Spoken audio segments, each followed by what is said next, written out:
Okay, ഈ ഒരു video നമ്മുടെ ട്രിഗ്നോമെട്രിയിലെ മാക്സിമ മിനിമയുടെ മൂന്നാമത്തെ ടൈപ്പാണ്. ഈ മൂന്നാമത്തെ ടൈപ്പ് എന്ന് പറയുമ്പോഴത്തേക്ക് ഫോർമാറ്റ് എന്താണ് വരുന്നതെന്ന് ചോദിച്ചു കഴിഞ്ഞാൽ sine raise to n theta into cos raise to n theta എന്നൊരു ഫോർമാറ്റാണ് വരാൻ പോകുന്നത്. അപ്പോൾ ഇതെങ്ങനെ ചെയ്യണമെന്ന് നോക്കാം. അതിനു മുമ്പ് ഇതിൻ്റെ പ്രൂഫ് ഒന്ന് നോക്കാം. അപ്പോൾ നമുക്ക് സൈൻ തീറ്റ, സപ്പോസ് ആദ്യമേ സൈൻ തീറ്റ കോസ് തീറ്റ എന്നാണ് വിചാരിക്കുക. അങ്ങനെയാണെങ്കിൽ സൈൻ തീറ്റ കോസ് തീറ്റ ആണ് എന്ന് വിചാരിക്കുക. അപ്പോൾ എനിക്ക് ഈ സൈൻ തീറ്റ കോസ് തീറ്റയുടെ ഒരു 2 വെച്ച് മൾട്ടിപ്ലൈ ചെയ്യും, 2 വെച്ച് ഡിവൈഡ് ചെയ്യുകയാണെന്ന് വിചാരിക്കുക. ഓക്കെ, 2 വെച്ച് മൾട്ടിപ്ലൈ ചെയ്യാം, 2 വെച്ച് ഡിവൈഡ് ചെയ്യാമെന്ന് വിചാരിക്കുക. അപ്പോൾ അതെന്ത് വരും? Half into 2 sine theta cos theta എന്ന് പറഞ്ഞ് എനിക്ക് എഴുതാം. ശരിയാണല്ലോ. 2 സൈൻ തീറ്റ കോസ് തീറ്റ എന്ന് പറയുന്നത് എന്താണെന്ന് ചോദിച്ചു കഴിഞ്ഞാൽ സൈൻ 2 തീറ്റയാണ്. സൈൻ 2 തീറ്റയുടെ എക്സ്പാൻഷനാണ് എന്തെന്ന് പറയുന്നത് 2 സൈൻ തീറ്റ കോസ് തീറ്റ. ഇനി നമുക്കറിയാം സൈൻ 2 തീറ്റ, സൈൻ 2 തീറ്റയ്ക്ക് വരാൻ പോകുന്ന മാക്സിമം വാല്യൂ, ഇത് നമ്മൾ ഫസ്റ്റ് ക്ലാസ്സിൽ പഠിച്ചത്. സൈൻ 2 തീറ്റയ്ക്ക് വരാൻ പോകുന്ന മാക്സിമം വാല്യൂ 1 ആയിരിക്കും. സൈൻ്റെ 2 തീറ്റയൊന്നും മൈൻഡ് ചെയ്യണ്ട, സൈൻ്റെ മാക്സിമം വാല്യൂ എത്രയാണ്? 1 വരുന്നത്. അതിൻ്റെ മിനിമം വാല്യൂ എന്താ വരാൻ പോകുന്നത്? മിനിമം വാല്യൂ വരാൻ പോകുന്നതെന്ന് വെച്ച് കഴിഞ്ഞാൽ -1 ആണ്. സോ ഹാഫ് ഇൻറ്റു ഇത് മൊത്തത്തിൽ, ഈ മൊത്തത്തിൽ മിനിമം വാല്യൂ വരാൻ പോണെന്നായിരിക്കും ഹാഫ് ഇൻറ്റു -1. ഓക്കെ, ഇതാണ് ആദ്യത്തെ കേസ്.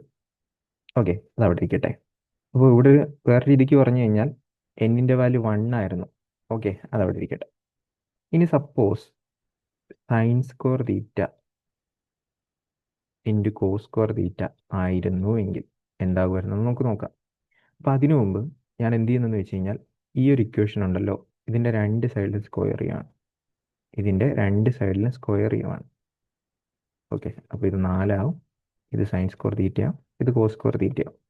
അപ്പോൾ ഇതിനെ വേണമെങ്കിൽ നിങ്ങൾക്ക് എന്ത് ചെയ്യാം? ദാ ഇവിടെ നിന്ന് നിങ്ങൾക്ക് sine square theta cos square തീറ്റയുടെ value 1/4 into sine square 2 theta എന്ന് പറയാം. 1/4 ഇൻറ്റു സൈൻ സ്ക്വയർ 2 തീറ്റ എന്ന് പറയാം. അപ്പോൾ 4 വെച്ച് മൾട്ടിപ്ലൈ ചെയ്യാൻ ഡിവൈഡ് ചെയ്യാൻ ഞാൻ ചെയ്യുവാണ്. കാരണം എന്താ, ഈ ഒരു ഫോർമാറ്റിലോട്ട് എനിക്ക് എത്തിക്കാം. അപ്പോൾ 4 വെച്ച് മൾട്ടിപ്ലൈ ചെയ്യാൻ ഡിവൈഡ് ചെയ്യാൻ ചെയ്ത് കഴിഞ്ഞാൽ എനിക്കിതിനെ 1/4 ഇൻറ്റു സൈൻ സ്ക്വയർ 2 തീറ്റ എന്ന് പറഞ്ഞ് എഴുതാം. സൈൻ സ്ക്വയർ 2 തീറ്റ എന്ന് പറഞ്ഞ് എഴുതാം. ഓക്കെ, അപ്പോൾ നമ്മൾക്ക് ഇനി ഇതിൻ്റെ മാക്സിമം മിനിമം വാല്യൂ കണ്ടുപിടിക്കണം അല്ലേ? മാക്സിമം മിനിമം വാല്യൂ നിങ്ങൾക്ക് കണ്ടുപിടിക്കണം.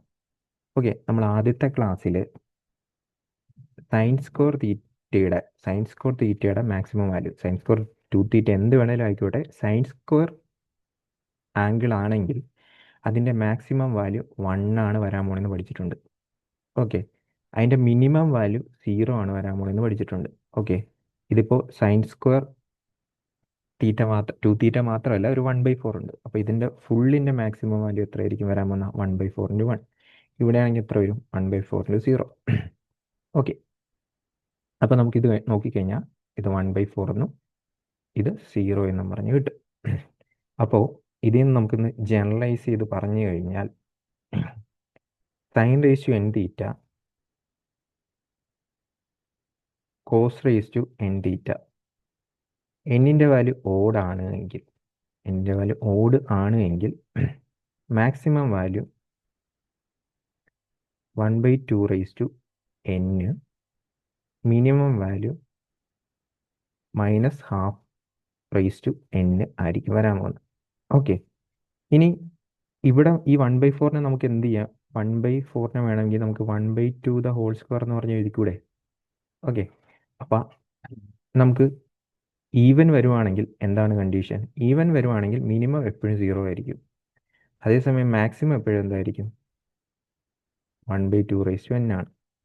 ഓക്കെ, ഇനി ഇതൊന്നും എല്ലാം മാറ്റിയിട്ട് ജസ്റ്റ് ആ റിസൾട്ട് മാത്രം എഴുതി കഴിഞ്ഞാൽ sine raise to n theta cos raise to n theta maximum value odd ആണേലും ഈവൻ ആണേലും 1/2 ആയിരിക്കും. ഓക്കെ.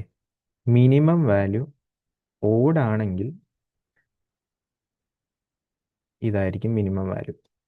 ഈ അതേസമയം ഈവൻ ആണെങ്കിൽ 0 ആയിരിക്കും.